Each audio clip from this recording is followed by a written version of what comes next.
reports of my demise are not exaggerated. That was the tweet from philosopher Hubert Dreyfus, which I read on April 22, 2017. It was obviously a play on Mark Twain's classic remark, the report of my death was an exaggeration. I, like others that day, at first thought the tweet a fake, a trolling, cringe-inducing web kind of joke that someone was playing on Bert, as he was called. But then, in an instant, I feared the jarring truth. Bert had in fact died, and the tweet was a sly joke that he was playing on us. He pulled off a beauty. How characteristic of the renowned philosopher and legendary teacher, reporting his own death on his own terms in his warm, quixotic style. A decade earlier, in the formative days of Closer to Truth, I'd spent a delightful day with Bert, asking him my favorite questions: consciousness, artificial intelligence, God, creation, religion, body and soul, existence, meaning of life. All from the perspective of phenomenology, the privileging of experience, what the world feels like to conscious beings, Bert's intellectual passion. Let's just start. I'm Robert Lawrence Kuhn, and in this special episode of Closer to Truth, we offer our tribute to Hubert Dreyfus.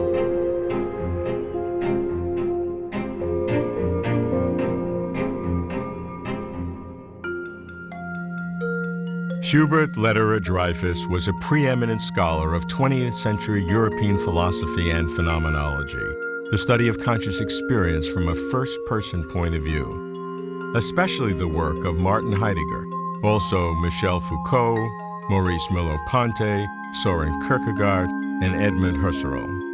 Dreyfus's interpretation of human being, of Dasein in Heidegger's formulation, has had broad impact on the natural and social sciences and even beyond. His commentary on Heidegger's famously impenetrable time and being, called Being in the World, made Heidegger accessible to English-speaking readers.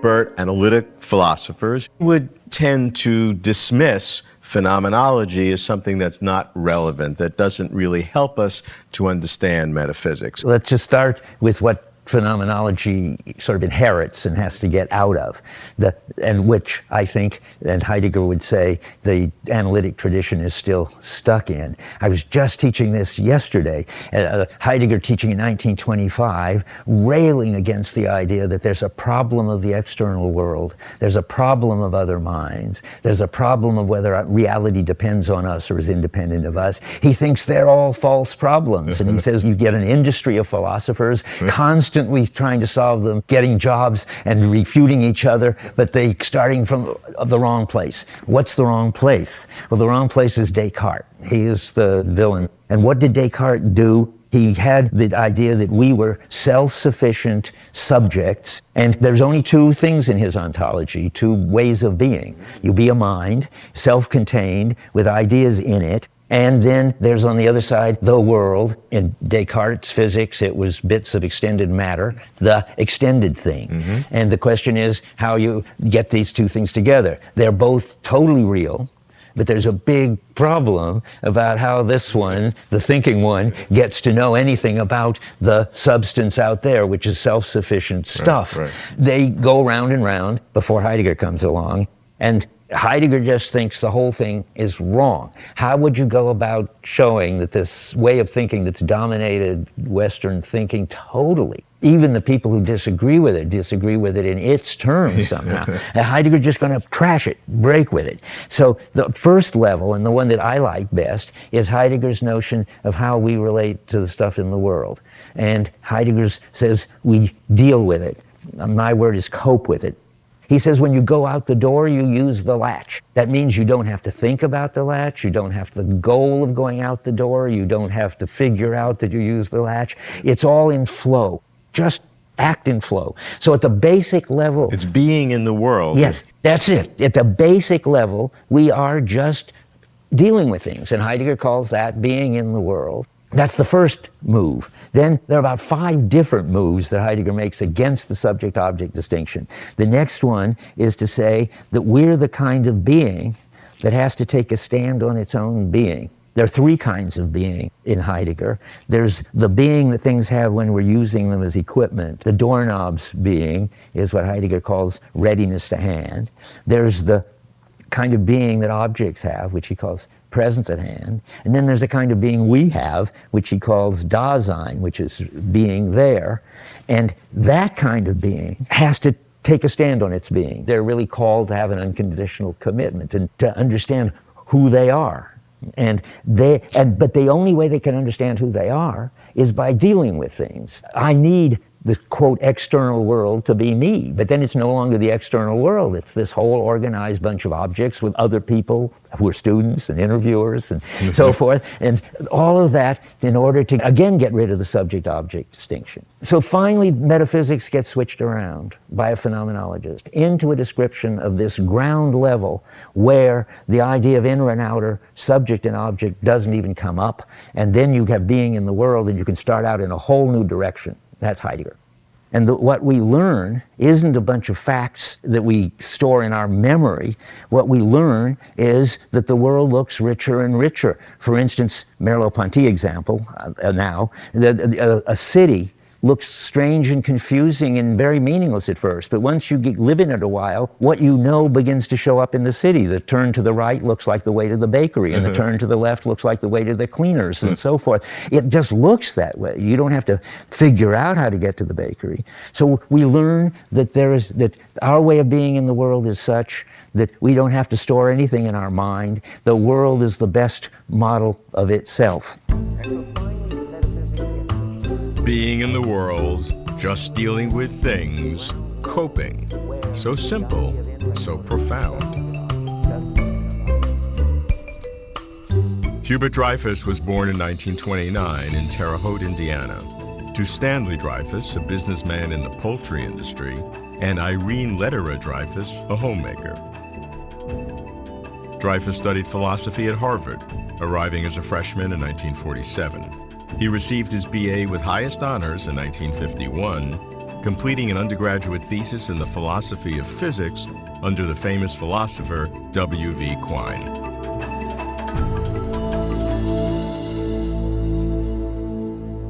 Bert, how do you approach consciousness from the standpoint of phenomenology? To begin with, even the phenomenologists don't talk much about consciousness. It seems to me it's just a subject about which everybody agrees we know absolutely nothing. And everybody says, yes, it's the hard problem. And then they go on talking about what makes it so hard anyway. I think it's such a hard question that I don't understand why anybody wants to talk about it. I don't, but there is something I will talk about. One of the big deal things is consciousness gets so much tied in with self-consciousness, with being a subject, and a subject is conscious, a human subject. That means a subject has something inside it which is its stream of consciousness.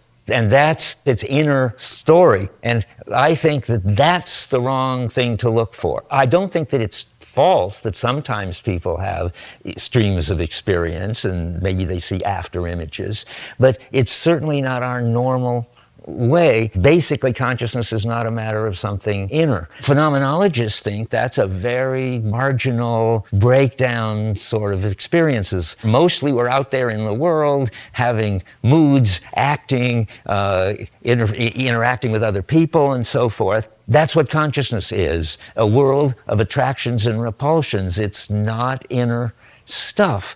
Now, but it feels like inner stuff. Well, no, not when you're chasing the streetcar. It feels like I've got to get it. Getting closer, not even I've got to get it. That's wrong. Now, getting closer, pulling, and so forth. When you're in the moment. Yes, exactly. When you're absorbed in the moment, consciousness is gone. And self-consciousness is really gone. And most of the time we are absorbed in the moment. And therefore we're looking in the wrong place when we're looking at these inner feelings, which are these sort of breakdown moments when you're crying inside because you don't want other people to see it. So that's my only contribution, and it's not much. Because I think that's going to have the same, lots of its own. Dreyfus was an early skeptic of the powers of artificial intelligence. His critique was not much appreciated by AI leadership. A paper he wrote for the RAND Corporation, the influential think tank, became Dreyfus's seminal 1972 book, What Computers Can't Do, a critique of artificial reason.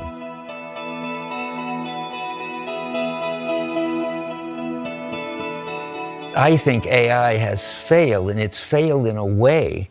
It isn't even pointing in the direction of you're getting intelligent behavior, let alone consciousness. I taught at MIT for 8 years. The AI people were doing their artificial intelligence thing nearby, and they came into my class and said, well, if you philosophers have had 2,000 years and you can't understand consciousness, intelligence, language, learning, any of that, and we're beginning to understand it over here in the AI labs. And I thought, wow, if that's so, I better find out. Well, my brother happened to be hired at the RAND Corporation, so they hired me as a consultant. And that was in '65, and I wrote a paper called Alchemy and Artificial Intelligence to say that the way they were trying to achieve intelligence with computers couldn't be done. And it was sort of interesting how I knew it couldn't be done and they didn't know it couldn't be done, is that philosophers had developed a lot of very sophisticated ways of thinking about the mind, namely that there must be elementary bits of knowledge, that concepts were rules, that we had representations in our minds of the world, and we made inferences from those representations of the world, and that's how we came to behave intelligently and understand things.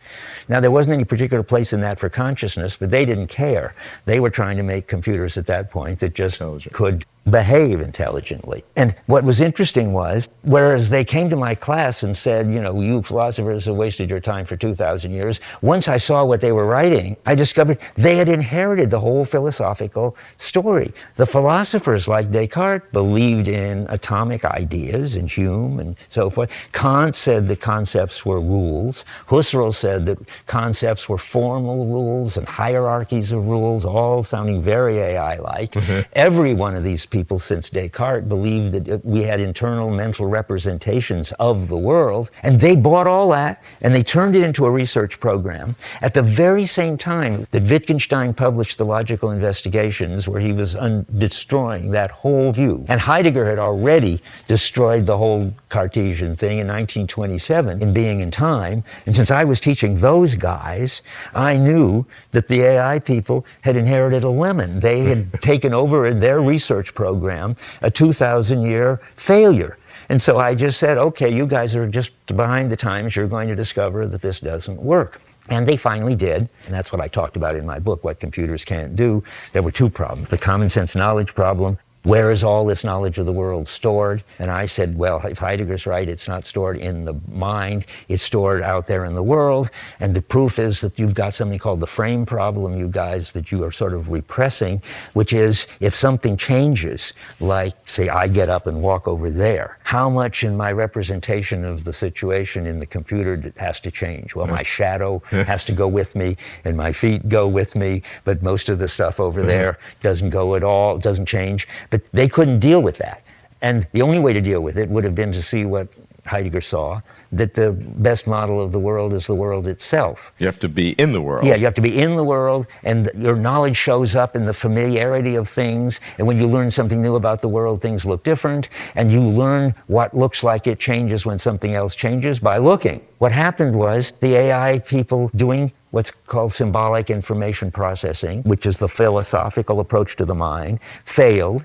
And I gave them a lecture on why you have to understand Heidegger if you're going to do AI. And all this converged into something which is now called Heideggerian AI. And that's fine, except there's a new problem. We don't learn new facts about the world. We learn the world keeps changing the way it looks for us. So now, what's going to help them to get the missing thing, which is learning, or even more missing thing, which is consciousness? All this has been done on the behaviorist level. We'll just get it to behave like people, and it fails to behave like people, and darn well must fail to be conscious. Everybody agrees to that.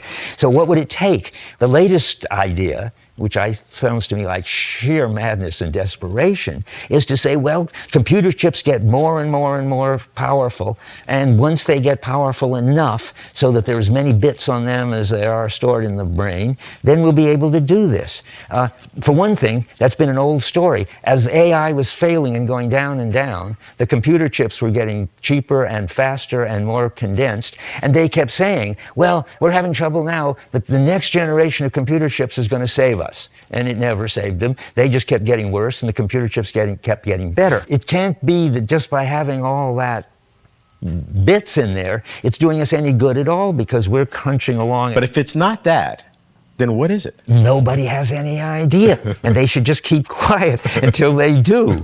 Because, I mean, I think it is the hardest question, how in the world matter, which is this third-person material stuff, could ever produce consciousness, and AI and the use of computers is not helping us understand it one bit.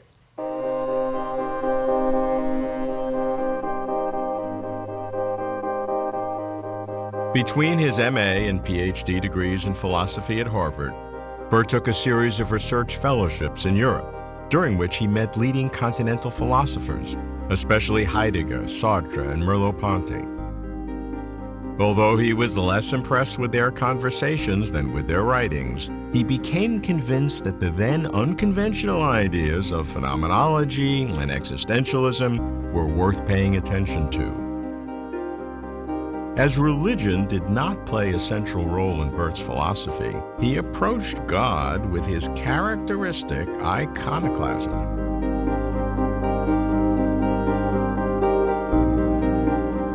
What I'd like to do is explore the history of philosophy and see what we can learn about how should we think about this question about whether or not God exists. Okay, well, that's a good question, and I'm going to give you a kind of maverick answer. That's why I came to you. So from Plato and Aristotle on, there have been some views about the supreme being, the good in Plato, which was eternal, and the prime mover in Aristotle, and then in the Middle Ages, there was always trying to figure out the properties of the supreme being, and one of the most important properties, namely existence, and whether being the supreme being, he didn't have to have existence, this famous ontological argument. All of that was getting nowhere, over 1,000 years of nowhere, when my hero comes on the scene, Pascal. Pascal is a very religious person and a brilliant mathematician and a super good philosopher. And he says the God of Abraham, Isaac, and Jacob is not the God of the philosophers. So all this debate about the supreme being that Plato and Aristotle and the medieval supposed Christians is just irrelevant to us Judeo-Christians.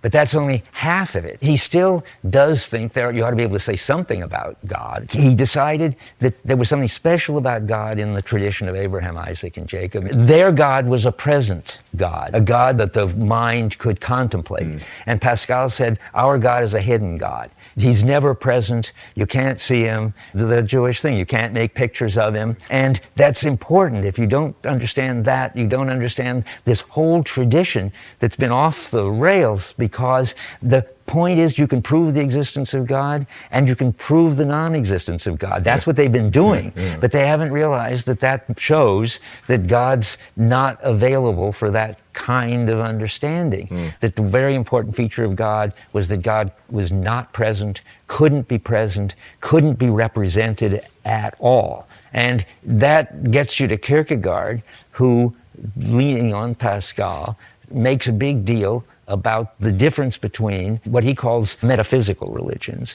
Religions who think that you can have a vision of God, for instance, the way Dante does at the end of the Divine Comedy. And that's a kind of religion, but it's got nothing to do with Judeo-Christian religion. None of the Jews ever got this kind of vision of God. The best they got was a burning bush and so forth. And it turns out it's very important. They could see Jesus, the Christians, and in some sense Jesus was God. But Kierkegaard says once Jesus is here, there is no access to God the Father. We don't know anything about, we don't need to know anything about, we couldn't know anything about anything behind Jesus, which was a supreme being. Even though Jesus says, if you've seen me, you've seen the God Father. Good, that's Kierkegaard's line. Yeah. Because since he says that, there's nothing more to see. Yeah. You know all you'll ever get to know about That's it, so stop debating it. And you got enough. Well, Jesus, what more do you want? You got Jesus.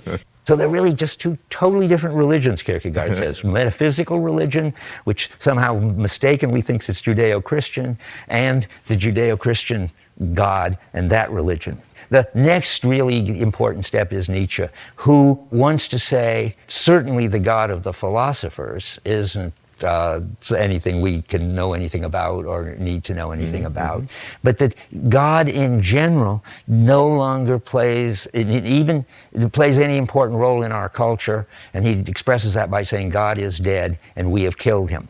We have killed him by presumably partly sort of misunderstanding him and doing philosophy about him, and partly by becoming, he says, so good at understanding people's desires that and being honest about our desires that we discover how much we need God, but that we haven't any evidence, and therefore we have no right to believe in him anymore. And that's the end of what Nietzsche calls monotonotheism, and which he thought was a bad idea from the start. And he says he likes polytheism.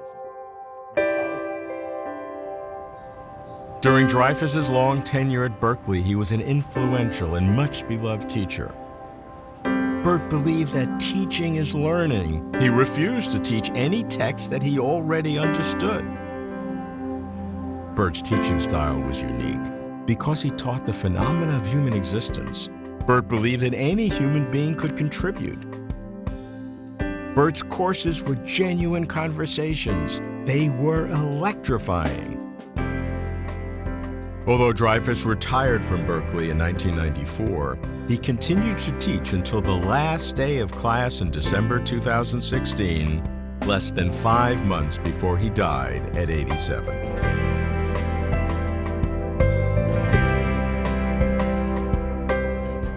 Bert, if we had to come up with the ultimate question, it's that fundamental concept. Why is there anything at all? Why is there something rather than nothing?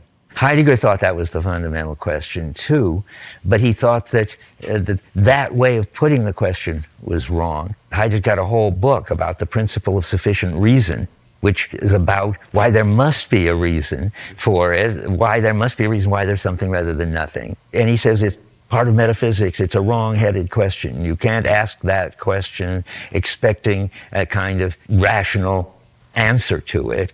I think what Heidegger's thinking is that we're always already in it, the meaning, the universe, the world, things that are. And it's only from within it that we can deal with it and so forth. And that's the leap. Instead of getting an answer, you sort of switch the position. And instead of looking like a philosopher and a metaphysician, standing outside and looking at being and saying, well, why is there being rather than nothing? You see that you could never be in that position. Because you're in it. Because you're in it. And then you can have a kind of mystical awe in there being something rather than nothing, a feeling somehow about it that Heidegger seems to have, but you can't ask this kind of traditional philosophical question. Because I feel that emotion about that question. And Heidegger went and sat at the place where Cézanne sat when he painted Mont Saint-Victoire and said Cézanne could experience being shining through. And so being is there and it's shining in Heidegger, and but it's just wrong to ask, why is being there shining? We just have to accept it and be grateful for it. And you can appreciate it, but you can't analyze it. Yes, exactly. You put it perfectly.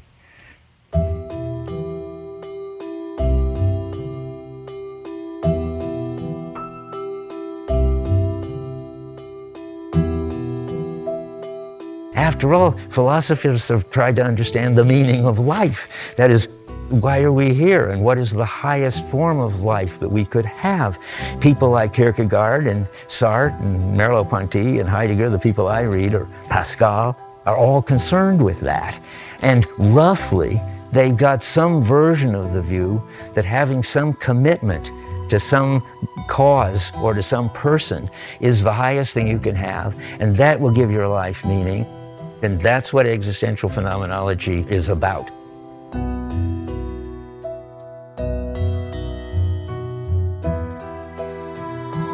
Hubert Dreyfus came among us not to pronounce his own philosophical schemes, but to widen our philosophical stance.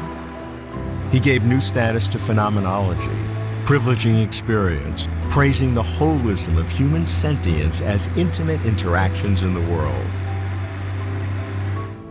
He addressed all the perennial problems: consciousness, artificial intelligence, God, creation, religion, body and soul, existence, meaning of life. I cannot assess whether Bert's critique of AI will stand the ultimate test of vastly advanced hardware and software, but I commend his skepticism of AI's extravagant claims as a caution all should welcome. Although reports of his death were indeed not exaggerated, neither were the tributes to his life. Now, because of his tweet, when I think of his death, I smile. How clever, Bert! Hubert Dreyfus exemplified what he taught, helping us come closer to truth.